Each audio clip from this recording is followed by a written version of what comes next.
Без команды не начинаем. Команда на старт игры по жизнеописанию пророка Мухаммада, да благословит его Аллах и приветствует, прозвучала в Нижнекамском центре Ихлас в последний день месяца Рабиуль-Ауаль. В этот месяц в прежние годы в Нижнекамске традиционно проходила интеллектуальная викторина. Итак, вопрос: как можно провести традиционное мероприятие по-новому? Ответ нашли в Нижнекамском Мухтасибате. Был организован квест с поиском ключей, с вопросами и ответами, с наградами и со штрафами и с обнаружением клада в конце. Какое поможет узнать нам светило, что время намаза уже наступило? Солнце. Правильно. Год слона. Почему? Почему он так назван? Знаете, нет? На многие вопросы ответы прилетали сразу, а некоторые оставались без ответа. В таких случаях был предусмотрен штраф. Ребята дружно выполняли какое-нибудь полезное физическое упражнение. С Каабой. Какие поклонения связаны с Каабой? Намаз. Намаз. Что мы делаем с Каабой? У каждой команды был свой вожатый, который помогал в поисках ответа. Дети старались искренне, не боялись ошибиться. Дальше. Маленький хач как умр. Умра. Все, дальше. В поисках 8 ключей приняли участие 8 команд по 8 человек. Таким образом, 64 мальчика обнаружили на территории Ихласа 64 ключа с заданиями. Давай открывай. Давай ключ. Ваш ключ, вот первый ключ. Одного из монахов звали, как звали? Помните? Бахира, да? Он вышел к ним и увидел пророка Мухаммада, алейхиссалям. Все, сейчас второй ключ. Ко второму ключу у нас полагается также вопросы. Слушаем внимательно. Монахи – это люди, которые... Погода в этот день добавила в квест экстрима.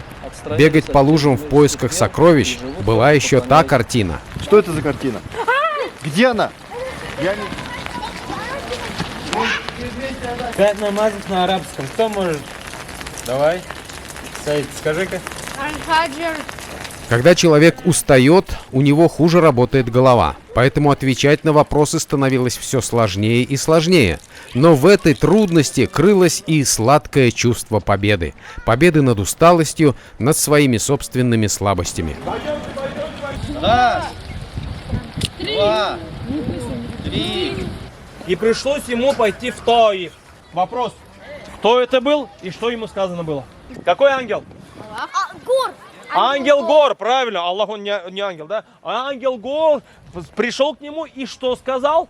Он сказал: хочешь ли, чтобы я сброшу на них 2 горы? Наш любимый пророк Мухаммад, саллаллаху алейхи, он был каким?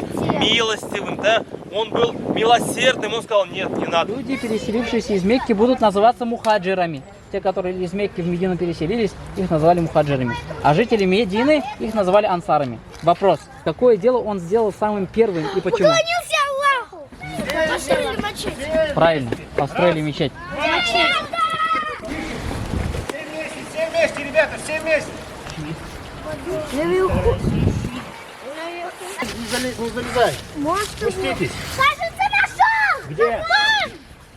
Где? Вон. Сейчас слезу сюда. Где? Осторожней. Выполнив Давай. все 8 заданий, участники квеста находили сообщение с коротким словом Все, «клад». обходи. Поехали. Желтые пошли. Все, Карим. Заходим. Класс здесь. А там... С этим сообщением команды возвращались в теплый корпус Ихласа, где их ждало угощение и горячий чай.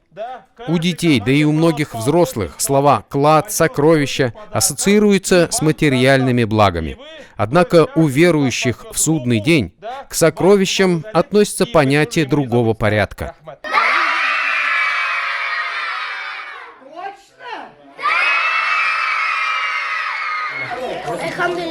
Цель прошедшего мероприятия — подчеркнуть, что главными в жизни человека являются духовные ценности, вера и любовь, основанные на знаниях. Главный клад квеста — знания. Но и без подарков не обошлось.